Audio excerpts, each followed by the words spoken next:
Samantala, dodoblehin at gagawin ng 30 araw ng Department of Education o DepEd ang Vacation Service Credits o VSCs ng mga guro sa isang buong taon. Ito ang inanunsyo ng kagawaran kaninang umaga na mula sa 15 araw ay dodoblehin na nila ang VSCs na maaaring gamitin ng guro para mag-offset ng kanilang absent.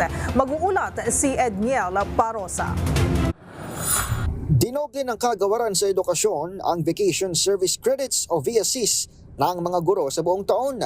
Mula sa 15 araw, gagawin ng 30 araw ang VSCs na maaaring gamitin ng teachers para mag-offset ng mga absent dahil sa sakit at emergency o para makarecover sa kaltas kapag panahon ng bakasyon. Batay sa DepEd Order No. 13, 0/2024, na nilagdaan ni Secretary Sani Angara, kasama na sa leave credits sa mga gurong na hindi bababa sa 1 taon ng serbisyo, maging ang mga bagong hire na teachers sa loob ng unang 4 na buwan ng school year.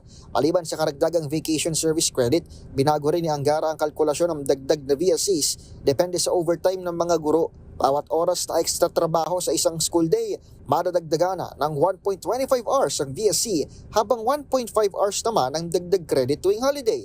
Kada aplikasyon naman ng VSC ay dapat paaprubahan ng Schools Division Superintendent. Ibinida ng DepEd na refleksyon ito ng kagustuhan ng ahensya na masuklian ang dagdag trabaho ng mga teacher na nag-iimplementa ngayon ng bagong matatag kurikulum. Para sa MBC TV Network News, ito si Edniel Parosa. Una sa Pilipinas, una sa Pilipino.